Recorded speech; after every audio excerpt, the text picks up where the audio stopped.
नमस्कार मोदी जी, आ जाओ, आओ आओ।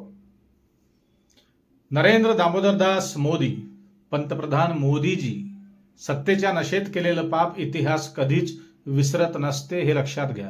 खुर्चीसाठी काल केलेली बेईमानी आज तुमच्या पतनाचा प्रारंभ ठरू शकते, असं माझ्यासारख्या असंख्य माणसांनी देशाच्या पंतप्रधानाला सांगावं। हे दुर्दैव तुमचं, आमचं की देशाचं, हे तुम्ही आणि तुमच्या प्रिय अंधभक्तांनीच ठरवायला पाहिजे।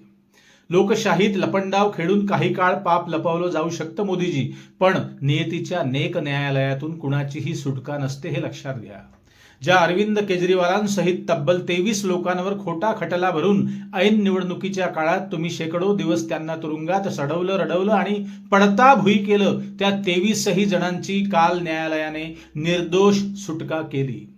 त्यांच्या विरोधात एकही पुरावा तुमच्या पाळीव प्राण्यांना म्हणजेच सीबीआय आणि ईडीला देता आला नाही। हा फक्त त्या संस्थांचा पराभव नाही, तर तुमच्या नादी लागून ईडी सीबीआयने आपली विश्वासार्हता गमावली आहे। या निमित्ताने तुम्ही तुमच्या सोबतच तुमच्या अधिकाऱ्यांचा देखील सत्तेच्या बळावर मानसिक छळ केला आहे, असं म्हणायला हरकत नाही। हीच अवस्था तुम्ही लालूंची केली, हीच अवस्था तुम्ही झारखंडचे मुख्यमंत्री हेमंत सोरेनची केली। हाच फंडा वापरून महाराष्ट्रातील अखंड शिवसेनेचे 2 तुकडे करून तुम्ही स्वर्गीय बाळासाहेब ठाकरेंशी बेईमानी केली।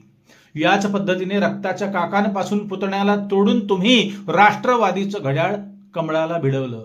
ज्याला त्याला ईडीची धमकी आणि सीबीआयचा धाक दाखवून पडता भुई केलं। अशा कित्येकांचं राजकीय आयुष्य तुम्ही उद्ध्वस्त केलं, त्यांचे पंख छाटून त्यांना आपल्या पक्षात घेतलं आणि त्यांचं स्नान करून घेतलं।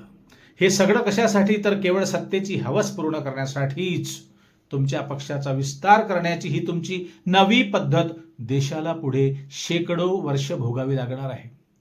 तुम्ही फक्त पक्षच फोडले नाही मोदीजी, तर माणसापासून माणसं तोडले। परंतु एक गोष्ट लक्षात घ्या, संविधान के पुस्तक में थोड़ी देर है पर अंधेर नहीं। ज्या संविधानाला तुम्ही स्वैराचाराने नाचवायला निघाला होता, त्याच संविधानाने तुमचा आता मायकल जॅक्सन केला आहे, हे लक्षात घ्या। मद्य परवान्याच्या बनावट घोटाळ्यात तुम्ही अरविंद केजरीवाल, मनीष सिसोदिया सहित एकूण 23 जणांच्या मागे ईडी सीबीआयचा हंटर फिरवला होता। तो हंटर उलटा तुमच्याच बोकांडी आता बसला आहे। तुम्ही फक्त यांना तुरुंगातच पाठवलं नाही, तर त्यांचा तुरुंगात अमानुष छळ करताना तुम्ही माणुसकी हरवून बसला होता, केवळ सत्तेसाठी। ज्या देवाचं तुम्ही गुणगान करता, ज्या भगवान श्रीरामाच्या नावावर तुम्ही अख्ख्या देशाला गेल्या 10-11 वर्षांपासून कामाला लावलं, ज्या देशाला तुम्ही ढोंगी कथावाचक आणि नकली साधूंच्या मागे लावलं, ते सर्व भाबडे भक्त तुमच्या नादी लागून खऱ्या रामराज्याच्या शोधात गेली 10 वर्ष या देशात भटकत आहेत। परंतु त्या बिचाऱ्यांना माहिती नाही की ते अंधभक्तांच्या भूमिकेत नकली रामराज्यात येऊन पोहोचले आहेत। देशाला योग्य मार्ग दाखवण्याचं सोडून कुटुंबाचा कर्ता पुरुषच चुकीचा रस्ता दाखवतो। शेवटी हे सर्व कशासाठी? आस्थेसाठी की सत्तेसाठी? तुमच्या सोयीस्कर शक्तीला तुम्ही देशभक्ती म्हणत असाल, तर तुमच्यासारखे तुम्हीच मोदीजी। आपका क्या है मोदी जी, आप तो ठहरे सन्यासी, झोला उठाकर भाग जाएंगे जी, पहाड़ों में जाकर माला जपने लगेंगे। पण आमच्यासारखे असंख्य संसारी पुरुष, बायका, लेकरं, गाई, वासरं, मेंढरं, डुकरं कुठं जातील? मान्य आहे, आम्ही देखील एक दिवस या जगाचा निरोप घेऊ। तुम्हाला देखील सर्वांचा सोक्ष लावून मोक्ष मिळेलच।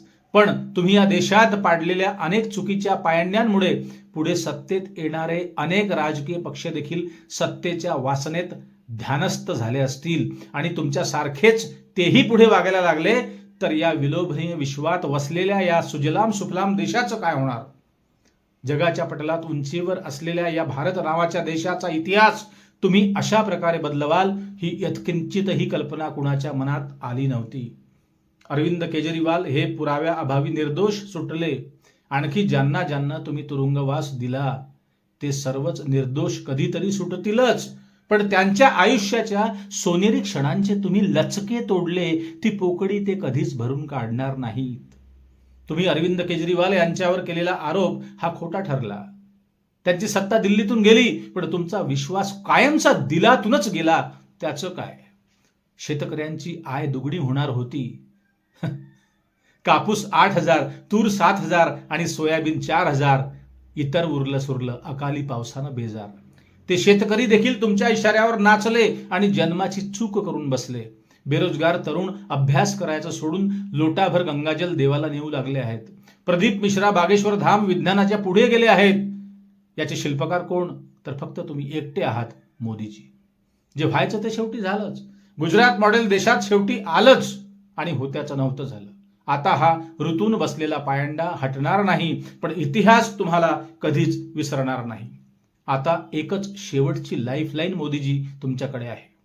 देश के नाम एक माफीनामा लिखो, हमारी जान छोड़ो और झोला उठाकर चल बसो. नमस्कार.